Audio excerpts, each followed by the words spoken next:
여러분들께서는 이 주변에 제일 오랫동안 병을 앓는 분이 몇 년 정도 오래 앓은 분을 보신 적이 있습니까? 주변에 나는 한 20년 동안 아픈 분을 본 적이 있다, 또는 모셔본 적이 있다. 나는 또 한 30년 아픈 분을 본 적도 있었고 모셔본 적도 있었다. 그런 경험들이 있으실 겁니다. 오늘 본문에는 38해 동안 아팠다가 치료를 받는 그런 역사가 기록된 내용입니다. 1절 말씀부터 보면 그 후에라는 말은 바로 그 위에 사장 왕의 신하가 치료를 받은 그 후를 말합니다. 가라, 내 아들이 나았느니라 라는 말씀을 믿고 갔더니 그 말씀을 하셨던 오후 1시에 치료를 받았다라는 그 보고를 하인들에게 받습니다. 그 후에 이제 유대인의 명절이 되었습니다. 유대인의 명절은 유월절 아니면 이 장막절, 이런 그런 초막절, 그런 기간 중에 하나입니다. 지금 이 사도 요한은 이 요한복음을 기록할 때 예수님께서 이적을 일으키신 즉시 기록한 게 아닙니다. 예수님과 함께 동행하고 다닐 때는 다 기억으로만 기억해 두었다가 이제 예수님 승천하시고 제자들도 서서히 이 세상을 떠날 때가 다 가까이 되니까 이걸 기록으로 남기고 가야만 했단 말입니다. 그래서 이 일이 일어난 때와 기록한 때는 적어도 20-30년 또는 30-40년 후에 이 일이 기록된 겁니다. 그때 예루살렘에 예수님께서 유대인 명절에 올라가셨습니다. 이 유대인 명절은 12살 이상은 무조건 의무적으로 참석해야 됩니다. 그리고 전 세계에 있는 사람이 다 참석해야 되는 게 아니라 전 세계에 있는 유대인들이 다 참석해야 되는 게 아니라 32km 이내에 있는 유대인들은 의무적으로 참석을 해야 됩니다. 그리고 나머지 유대인들은 선택입니다. 외국에서 참석하든지 더 먼 곳에서 참석하든지 그러합니다. 그때 예루살렘으로 올라갔습니다. 이제 우리나라는 명절이 되면 고향 앞으로 해서 전부 각자 부모님에게로 찾아가서 널도 뛰고 그네도 타고 윷놀이도 하고 이러다가 헤어지는 그런 문화입니다. 그런데 유대인들은 전부 각자 집에서 살다가 이 명절이 되면 예루살렘 성전으로 모입니다. 그래서 제물도 가져온 거 드리고 그리고 하나님께 예배를 드리고 말씀을 듣는 그런 문화였던 겁니다. 2절에 보면 예루살렘에 있는 양문 곁에 히브리 말로 베데스다라 하는 못이 있는데 거기 행각 5이 있었다. 이 베데스다라고 하는 못은 이제 각자 자기 집에서 준비한 양이나 소나 비둘기나 이런 걸 가지고 왔을 때 오면서 이렇게 막 먼지도 묻고 그러지 않습니까? 이것을 성전에 드릴 때 요 연못에 가서 깨끗이 씻습니다. 그런 못입니다. 자비의 집이라는 그런 베데스다 연못인데 이 양문, 양은 아무데로나 예루살렘으로 통해서 들어가는 게 아니라 그 정해놓은 문으로 이렇게 양이 들어가야만 했단 말입니다. 그런데 이 장소가 예수님께서 활동하실 당시에는 분명히 있었는데 이 장소가 그 후에 이제 덮여지고 사라진 겁니다. 그래서 이 성경 고고학자들이 열심히 찾았죠. 마침 찾았습니다. 마침내. 제가 예루살렘 갔을 때 이 베데스다 연못을 가봤거든요. 가봤는데 이때 분명히 소문이 나기를 그 예수님의 어머니 마리아의 어머니 그 안나 여사가 있는 그 예배당 근처다라는 그런 그 근거가 있었다는 겁니다. 지금 가봤더니 예루살렘에 갈 때 가봤더니 그 마리아의 어머니 안나 그 기념 예배당을 저 캐나다에서 이렇게 지어주었더란 말입니다. 그리고 바로 그 길 건너편에서 이렇게 그 꺾어서 골목으로 이렇게 들어가니까 저 밑에예요.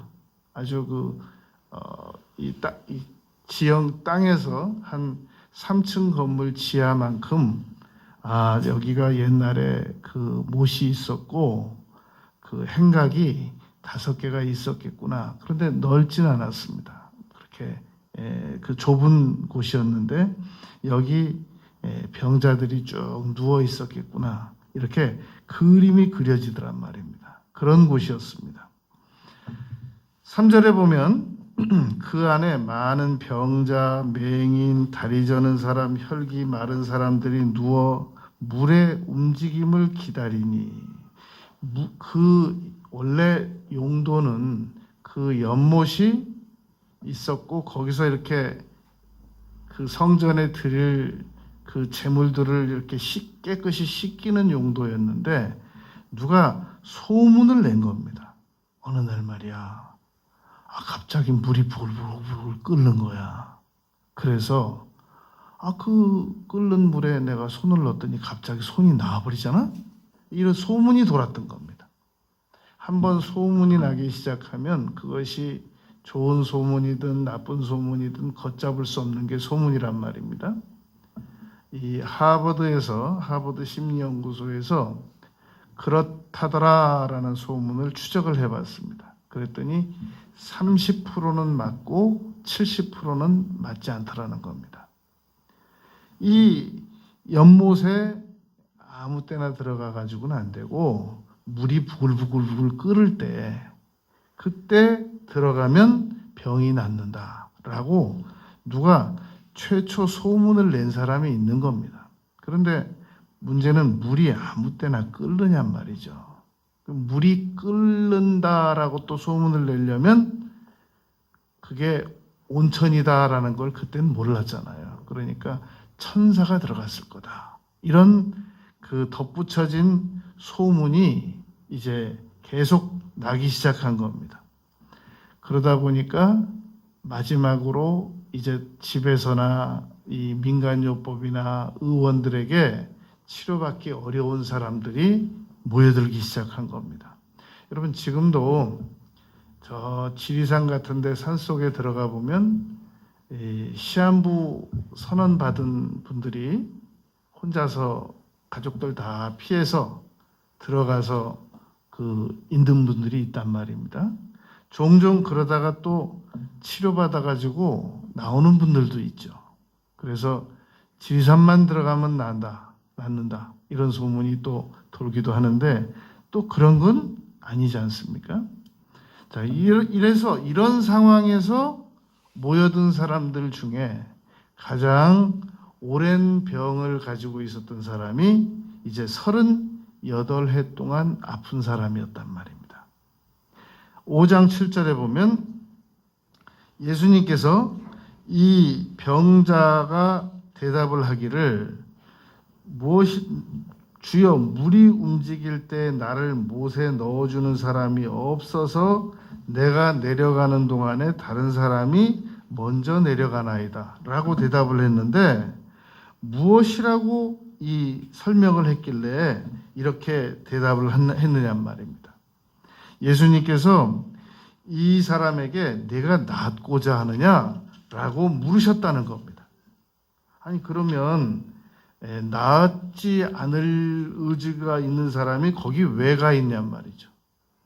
거기서 나으려고 하니까 지금 38일 동안 아픈 사람이 거기 가서 대기하고 있는 거 아니겠습니까?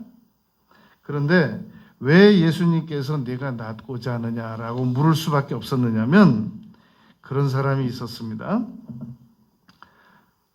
귀 벙어리 된 사람을 치료해 줬더니 그러더라는 거예요. 아니 왜 내 귀를 고쳐놔가지고 이렇게 시끄럽게 만드냐고. 그러니까 병자라고 해서 무조건 다 고쳐주는 거, 내가 생각을 해봐서 옳다고 좋을 거다라고 생각해서 무조건 다 사람들에게 선의를 베푸는 게 아니란 말입니다. 한 번은 동경대를 수석으로 졸업한 졸업생이 집에서 가출해서 일본에서 행방불명돼 가지고 아주 그 매스컴까지 동원돼서 찾은 일이 있었습니다. 찾고 봤더니 이 사람이 어느 회사 수의를 하고 있더라는 겁니다. 그래서 당신처럼 공부도 잘하고 열심히 수석으로 졸업한 사람이 어떻게 여기 와서 이럴 수가 있느냐라고 물었다는 겁니다. 그랬더니 그 사람 하는 얘기가 내가 편한데 어떡하냐. 내가 편한데. 내가 이 일이 좋은데 어떡하냐. 나는 막 신경 쓰고 복잡하게 사는 거 원치 않는다. 그러더라는 겁니다. 그러니까 5장 4절에서 천사가 가끔 못에 내려와서 막 물을 움직이게 하는데 확인 안 된 사실이에요. 소문입니다. 움직인 후에 먼저 들어가는 사람은 어떤 병에 걸려도 다 낫는다. 좀 과장성이 있지 않습니까? 그래서 우리는 어떤 소문을 믿을 때 우리 그리스도인들은 적어도 3가지의 근거에서 믿어 버릇해야 됩니다. 이것이 과학적 근거는 있느냐. 인터넷에 보면은 뭐 먹으면 몸에 좋다, 뭘 먹으면 몸에 좋다. 그냥 많은 정보가 있는데 보장되는 건 없어요. 그냥 좋다고 하는 거죠. 근거는 없습니다. 그러니까 과학적 근거가 있느냐. 우리 그리스도인들이 무엇인가 소문을 접했을 때 그 취할 태도입니다. 또 하나는 그럼 과학적 근거는 없어도 신앙적 근거는 있느냐, 성경적 근거는 있느냐는 겁니다. 근데 그것도 불확실하다. 그러면 속는 셈 치고 한번 시도해 본다. 그런 거지 이것을 그냥 맹목적으로 무조건 믿어 버릇해서는 안 된단 말입니다. 아무 근거도 없이 각주도 없는 소문을, 근거도 없는 소문을 무조건 믿어 버릇하는 그것은 올바르지 않다는 말입니다. 5장 5절에서 38해 된 병자가 있었습니다. 이 사람은 어떤 전문가의 도움을 받으려고 하는 것도 아니고 순전히 소문에 의하여 지금 그 자리에 누군가 데려다 주었을 것입니다. 아니면 혼자서 찾아갔을 겁니다. 이 사람이 20살부터 아팠다 그러면 지금 58살인 겁니다. 그런데 성경에는 이사야서 53장 5절, 마태복음 8장 17절, 베드로전서 2장 24절에 보면 저가 책찍에 맞음으로 우리는 나음을 입었다 라는 근거의 신앙적인 근거의 성경적인 근거의 말씀이 있거든요.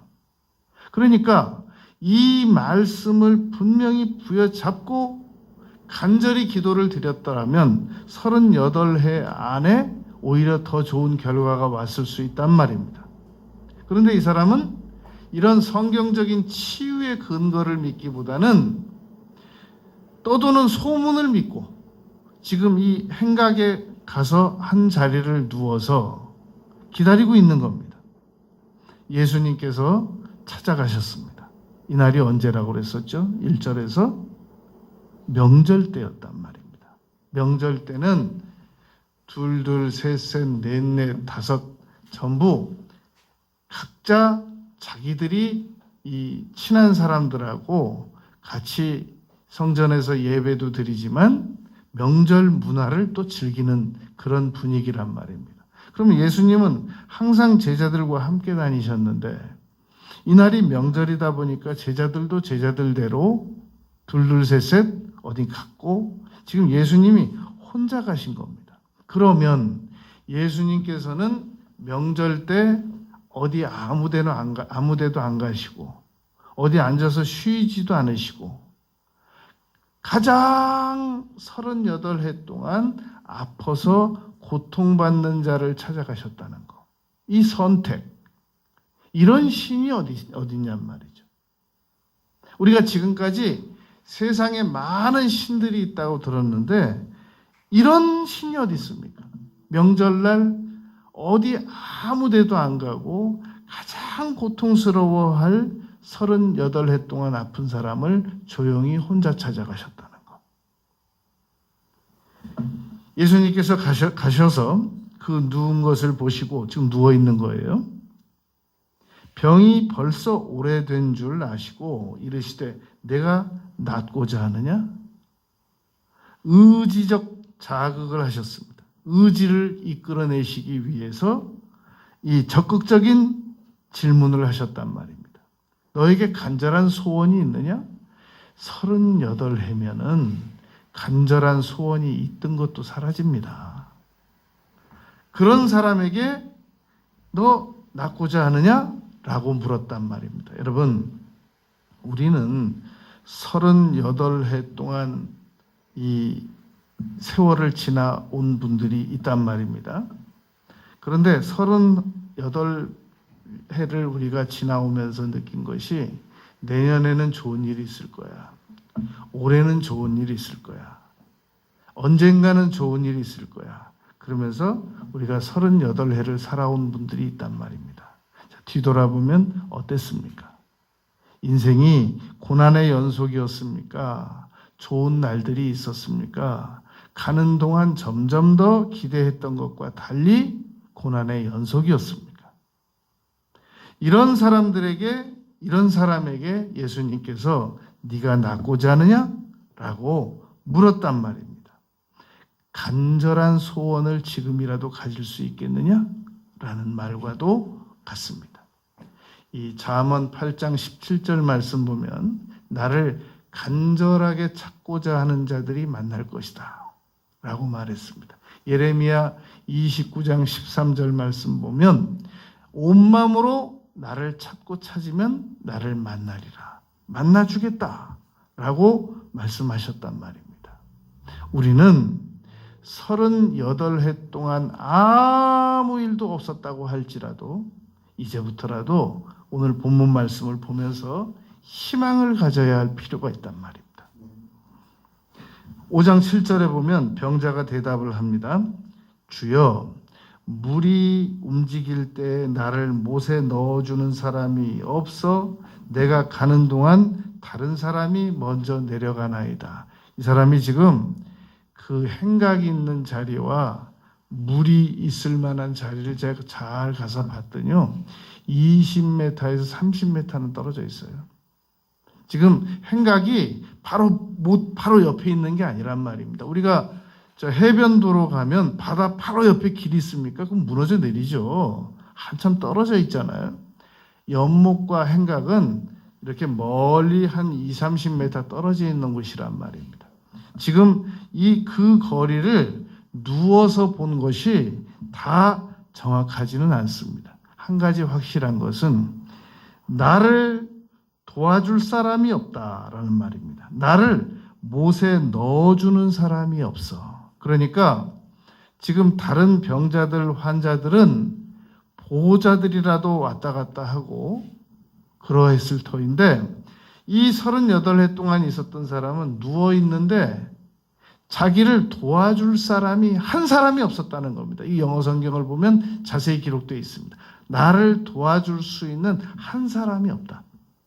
그러니까 우리가 이렇게 누워 있어도 불쌍한 사람들을 위해서 이렇게 밥 먹을 걸 갖다 주는 사람들은 있단 말입니다. 그러나 누가 옆에서 그 사람이 어디 가는데 다 데려다 주고 모셔다 드리고 그건 쉽지 않단 말입니다. 지금 이 사람은 38해 동안 아픈 것도 아픈 거지만 고독한 것도 고독한 겁니다. 말을 들어줄 사람도 없는 거고 와서 무슨 말을 해주는 사람도 없는 겁니다. 이런 사람을 지금 예수님께서 찾아가셨던 겁니다. 가장 거기 행각에 많은 병자, 다리 저는 자, 맹인 여러 병들이 있는데 예수님께서 보실 때는 왜 하필 이 사람만 찾아갔느냐? 누가 이렇게 질문을 한다면 그 사람이 가장 오래된 병을 앓았고 가장 심한 병을 앓고 있었기 때문에 샘플로 이 사람 한 사람만 고쳐주면, 그래서 이 사람이 간증하면 다른 사람들은 당연히 다 따라서 예수님을 찾을 수도 있고 믿을 수도 있고 적극성을 발휘할 수도 있다는 말입니다. 누가복음 4장에 보면 예수님께서 그러셨잖아요. 그 엘리사 시대 때 기근이 들었는데 다 이적을 일으켜 주신 것이 아니라 사렙다 과부만 기적을 체험하게 하셨단 말입니다. 그때 문둥병자가 굉장히 많았는데 나만 한 사람만 치료를 받았다는 겁니다. 믿음의 대가를 치르는 사람들만 받았다라는 얘기란 말입니다. 그러니까 이적이 사라진 게 아닙니다. 만일 지금도 이적이 있다면 여기서도 병이 났고 저기서도 병이 났고 막 자고 일어나면 수없이 많은 곳에서 병이 났다는 소문이 들려야 될 거 아니냐? 누가복음 4장에 보면 그렇게 돼 있지 않단 말입니다. 그 많은 이 기근 중에 믿음의 대가를 치르고 순종했던 사렙다 과부가 이적을 체험했고, 그 많은 문둥병 중에 자기 나라를 떠나서 그 여종 말 듣고 엘리사 찾아갔던 그 나아만만 치료를 받았단 말입니다. 지금도 우리가 이적이 사라진 게 아니라 얼마든지 나는 하나님과 단판을 걸고야 말 거야, 이렇게는 못 살아 라고 생각하고 단호하게 결심하고 찾아나가는 사람들은 응답을 받을 수 있고 응답이 기다리고 있단 말입니다. 8절 말씀에 보면 예수님께서 전혀 다른 차원의 말씀을 하십니다. 여러분, 1차원, 2차원, 3차원, 4차원이 있는데 1차원과 2차원이 다르고 2차원과 3차원이 다르고 3차원과 4차원이 다릅니다.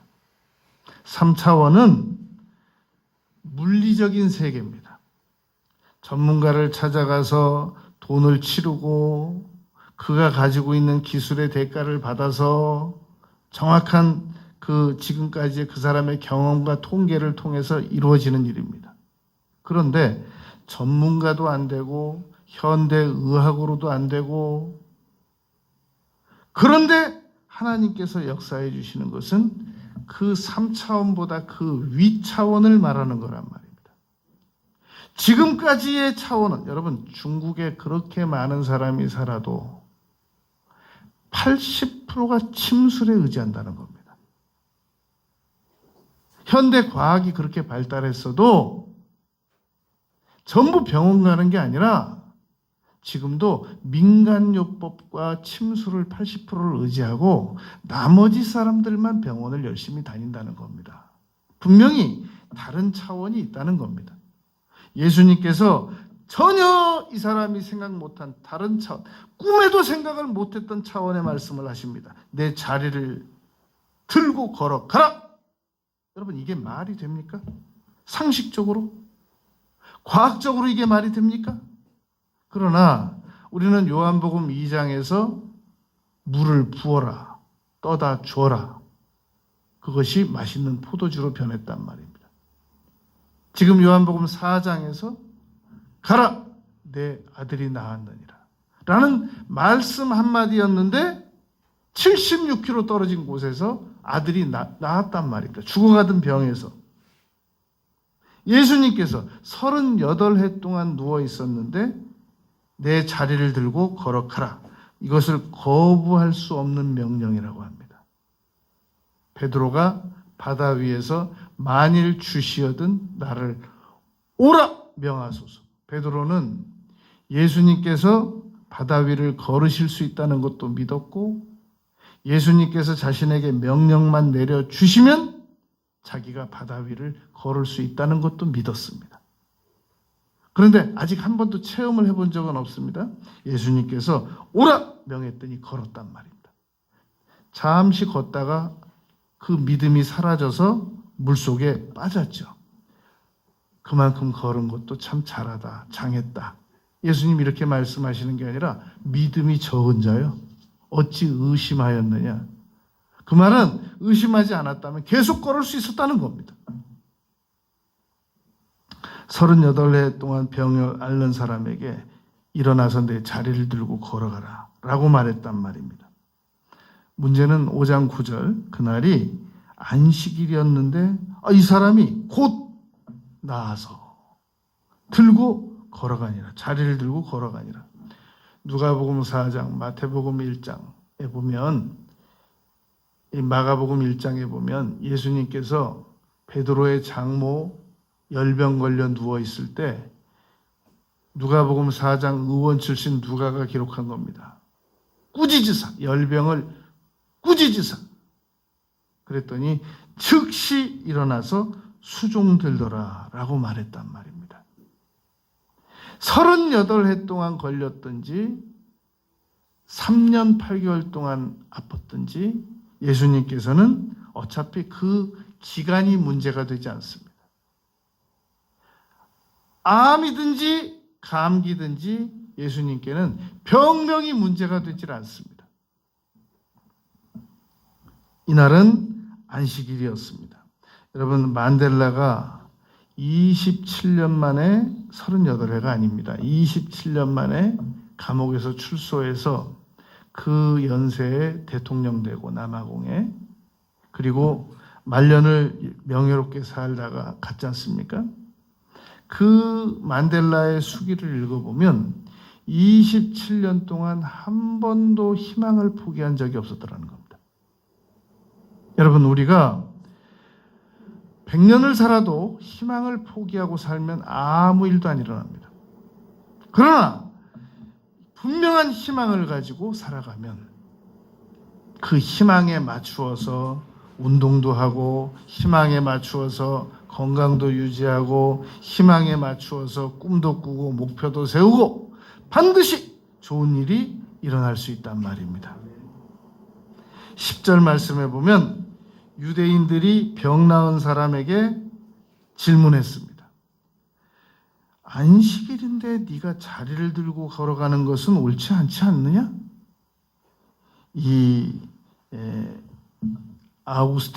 어거스틴이 그런 말을 했습니다. 유대인들은 병 나은 것은 하나도 놀랍지 않다. 안식일을 어긴 것이 그들에게는 문제가 됐다 라고 말했단 말입니다.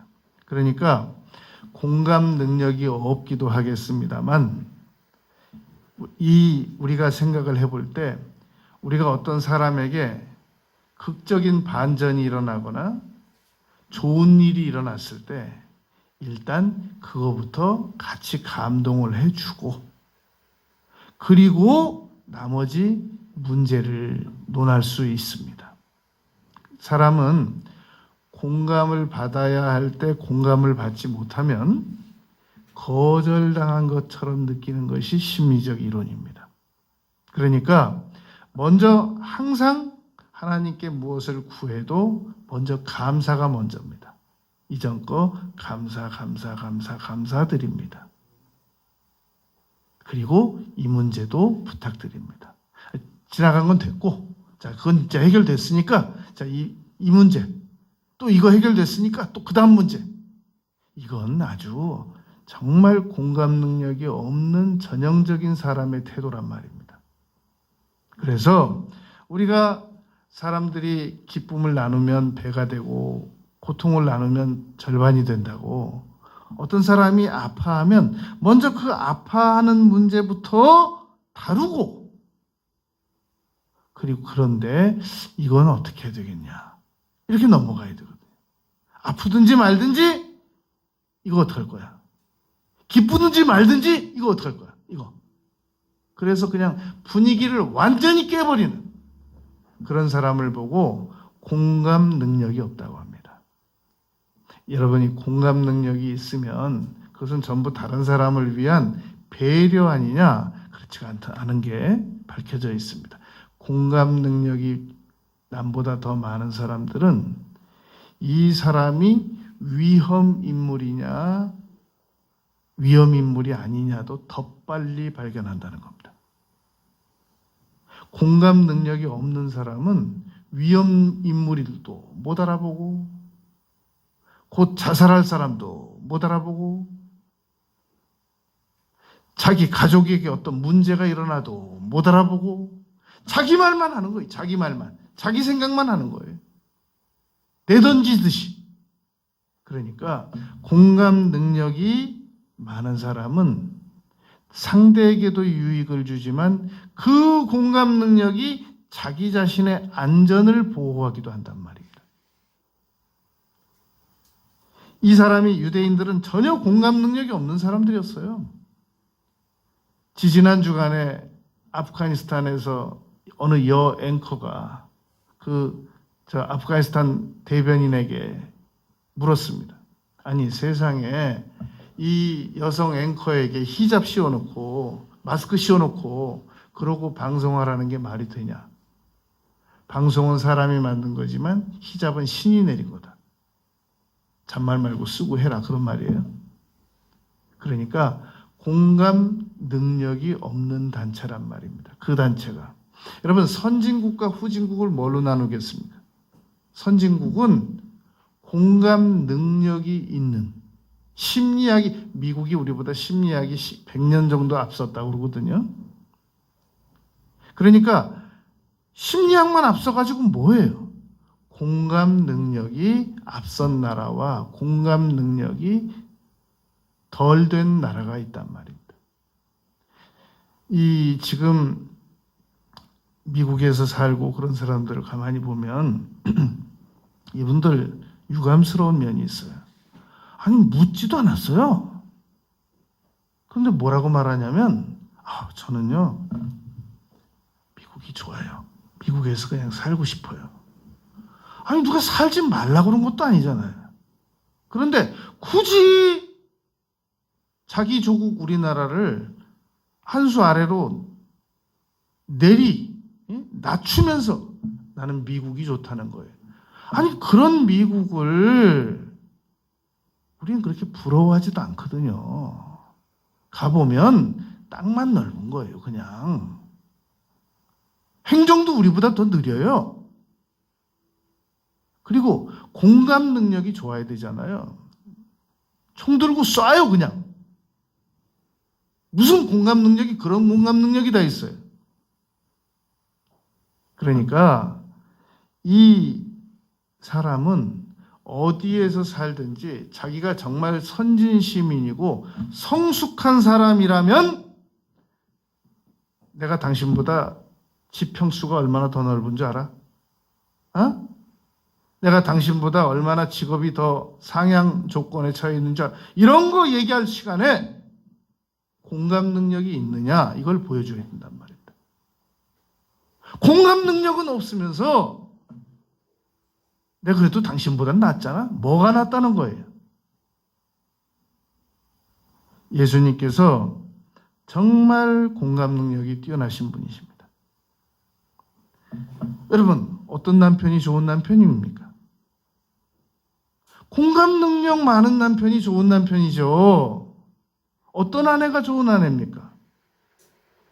잔소리 많이 하는 아내가 좋은 아내가 아니라 공감 능력이 뛰어난 아내가 좋은 아내인 거죠. 어느 가족이 좋은 가족입니까? 공감 능력이 뛰어난 가족이 좋은 거죠. 공감 능력이 좋은 상사, 공감 능력이 뛰어난 지식인, 그만한 지식을 가지고 공감 능력이 하나도 없어요. 냉정하죠. 저 사람은 아마 그러잖아요. 바늘에 찔려도 피도 안 나올 사람이야 같아. 그러잖아요. 그런 얘기나 듣고 살아야 되겠습니까? 이 사람들이 유대인들이 세상에 당신 38해 동안 그렇게 고생이 많았는데 놀랍습니다. 어떻게 이런 일이 다 있습니까? 치료를 받아가지고 당신 같은 사람이 걷다니 정말 우리에게도 희망이 있습니다. 우리 집에 있는 장모님, 우리 집에 있는 아버님 희망이 있습니다. 정말 놀랍습니다. 당신 이거 오늘 안식일인데 이거 걸어 다녀도 돼? 세상에 이런 사람이 어딨냔 말이죠.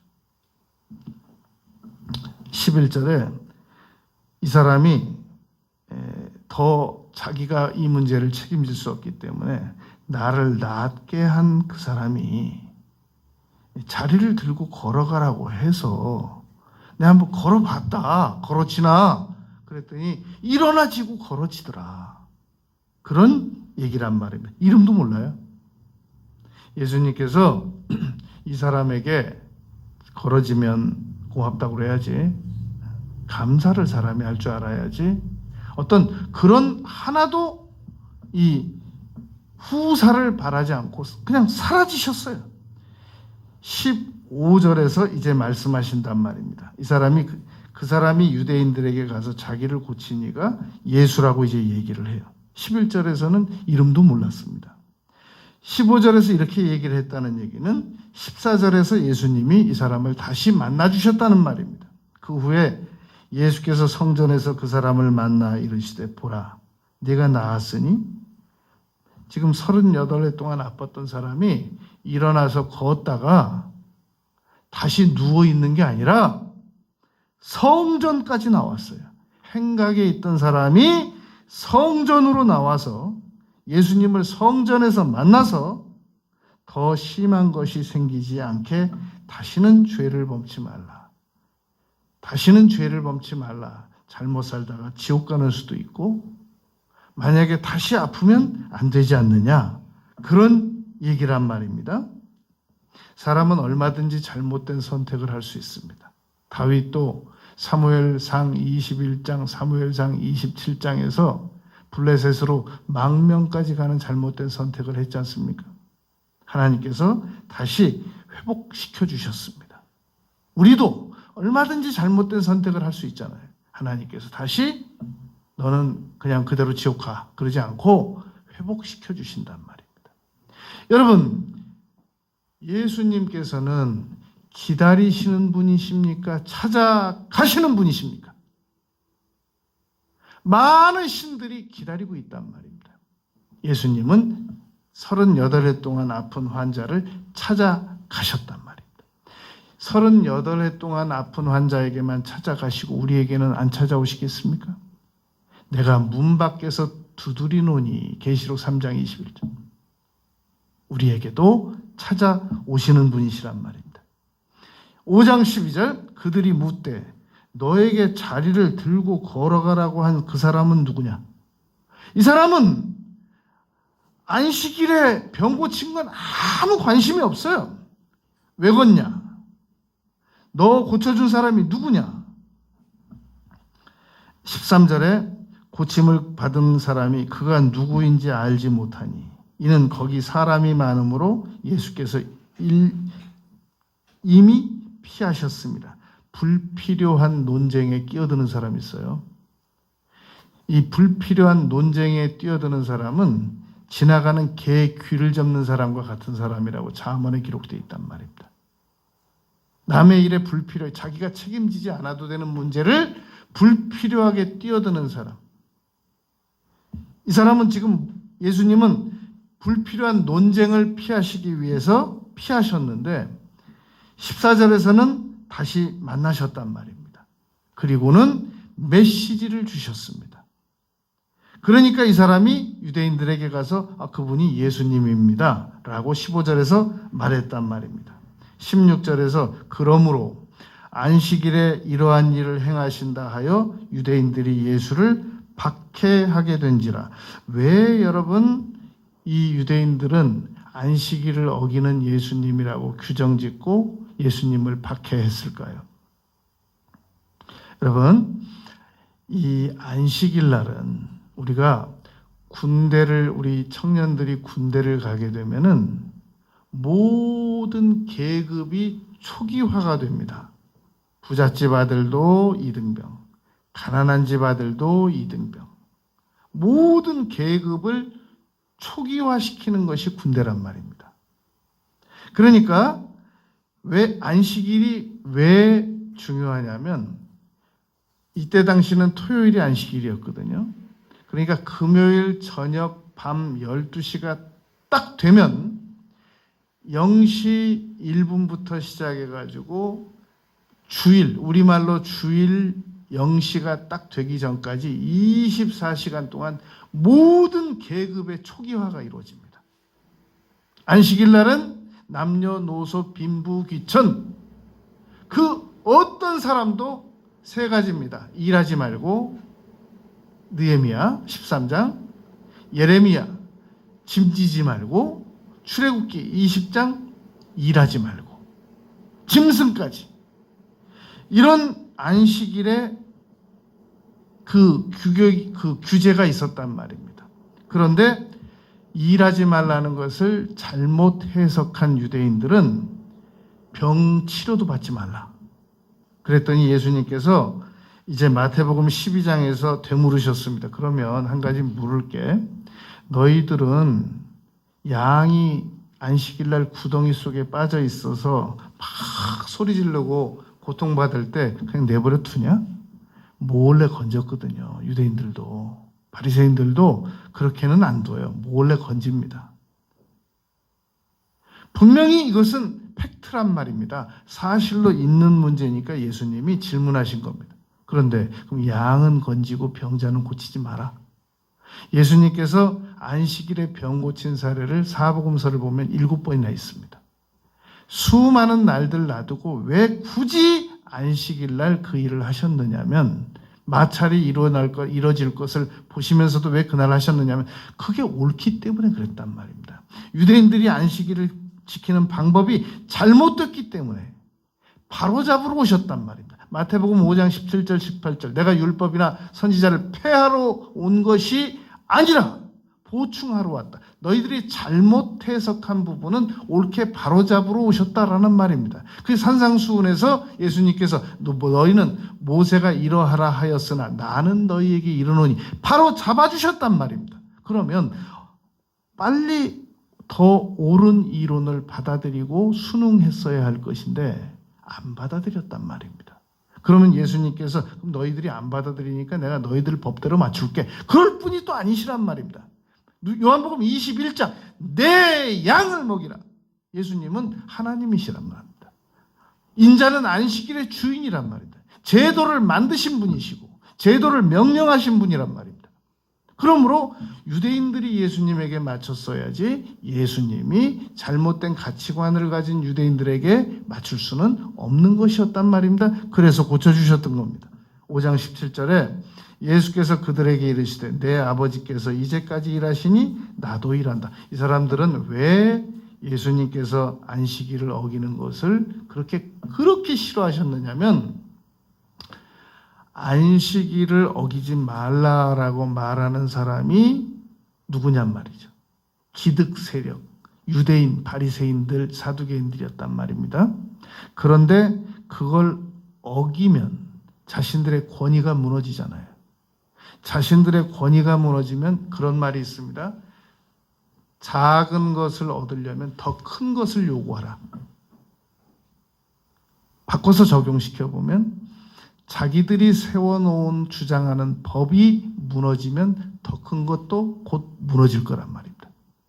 곧 제사장, 서기관, 바리새인 이 사람들의 권위가 무너질 것이기 때문에 작은 것부터 양보하지 않고 지키려고 했던 겁니다. 이 안식일이 하나님을 경외하기 위해서 지키는 게 아니라 자신들의 권위를 지키기 위해서 이 문제를 양보하지 않고 싶었던 건데 예수님께서 이걸 깨트리신단 말이죠. 그래서 예수님을 죽이려고 했는데 17절에서는 예수님께서 거기서 한 발 더 나가세요. 내 아버지께서 일하시기 때문에 나도 일한다. 안식일을 어기는 차원으로 끝나는 게 아니라 유대인들이 볼 때 이제 올 것이 오야만 거예요. 하나님을 내 아버지라고 그러고 그리고 삼위일체를 주장한단 말입니다. 예수님이 오시기 전에는 삼위일체가 하나도 문제가 안 됐었습니다. 그런데 예수님 오시기 전에는 유대인들은 다 단일 신론, 하나님 한 분만 모시고 있었거든요. 예수님이 오시면서부터 이 삼위일체가 문제가 거론됐단 말입니다. 아버지와 나는 하나다. 내 아버지다. 아버지 일하시니 나도 일하신다. 이러니 얼마나 큰 문제가 발생되겠냔 말이죠. 이걸 잠재우는 방법은 예수님을 죽이는 거예요. 그래서 박해하기 시작했단 말입니다. 18절에 보면 유대인들이 이로 말미암아 더욱 예수를 죽이고자 하니 이는 안식일을 범할 뿐만 아니라 안식일만은 이제 문제가 아니라 하나님을 자기 친아버지라 하여 자기를 하나님과 동등으로 삼으심이로라. 이게 문제가 됐던 거란 말입니다. 여러분 오늘 38해 동안 아팠던 이 문제가 병자가 낫는 문제를 신학적 의미가 있습니다. 항상 성경은 이렇게 보는 관점이 있습니다. 이 본문 말씀의 역사적 의미는 뭐냐? 당시 역사적 주변 의미는 무엇인가? 오늘 현실적으로 나에게 주는 의미는 무엇인가? 그리고 이 문제에 대한 신학적 의미는 무엇이냐라는 겁니다. 신학적 의미는 이러합니다. 이스라엘 백성들이 출애굽해서 나올 때 1년 빼고 가나안 들어갈 때 1년 빼면 38해 동안을 광야에서 방황했습니다. 가나안으로 들어간 여호수아와 갈렙과 20세 미만은 괜찮은데 그러면 38해 동안 광야에서 방황하다가 죽은 사람들은 어떻게 되냔 말이죠. 극단적인 하이퍼 칼빈주의라고 그래요. 극단적인 신학주의자들은 38해 동안 광야에서 방황하던 사람들은 다 불순종해서 지옥 갔다 이렇게 말하는 사람들도 있단 말입니다. 예수님께서는 그러한 38해 동안 고통받는 사람을 즉시 치료해 주셨단 말입니다. 신학적 의미입니다. 오늘 본문 말씀에서 몇 가지를 더 생각해 보면 연못은 회개하는 것을 상징합니다. 그리고 38해 동안 아팠던 사람에게 예수님께서 찾아오셨다는 것은 하나님의 때를 말합니다. 전도서 3장 1절 범사의 때가 있으니 우리가 철저하게 절망할 때 하나님께서는 찾아와 주십니다. 우리가 절망하기 전에 우리를 건져내 주시면 또 자기가 잘해서 무슨 일이 잘 됐다고 생각할 수 있기 때문에 완전히 절망할 때까지 기다리셨다가 찾아와 주시는 때, 그때가 하나님의 때, 크로노스, 카이로스, 하나님의 카이로스가 될 수 있단 말입니다. 보라, 지금은 은혜 받을 만한 때요. 38해 동안 아팠어도 지금 치료받을 수 있다는 겁니다. 그리고 38해 동안 아팠던 사람은 인내력이 보통이 아닙니다. 여러분, 사람은 언제까지 인내해야 되느냐? 죽는 날 순간까지도 인내해야 됩니다. 이제 못 참겠어 라고 불평하거나 원망하거나 부정적인 말을 해서는 안 된단 말입니다. 38해 동안 아팠던 사람을 꼭 한 가지 칭찬해 주고 싶은 게 있다면 이 사람이 가족들하고 38해를 함께 살았어 보세요. 가족들이 얼마나 힘들었겠나. 비록 자기 혼자는 힘들었지만 과감하게 자기 격리를 시켜서 저녁에 바람 불고 낮에 더울 때 힘들었겠지만 38해 동안 내 고통 내가 당한다. 그리고 그냥 끝까지 포기하지 않고 견뎠더니 예수님께서 찾아오셔서 치료해 주셨단 말입니다. 여러분, 우리가 어떤 고난을 당할 때 주변 사람들 막 다 내 고난으로 끌어들여가지고 나 혼자는 절대 못 고통하지. 다 끌어들여가지고 같이 고통당하자고 하는 그거는 조금 미성숙한 태도입니다. 고난은 나 혼자 당하고 또 그러면서도 도울 건 돕고 공감할 건 공감하고. 여러분, 38해 동안 아팠던 이 사람을 보면 오늘 우리에게도 희망이 있습니다. 희망을 가지고 치료받고 남은 생애를 행복하게 살아가는 우리 모두가 되시길 바라겠습니다.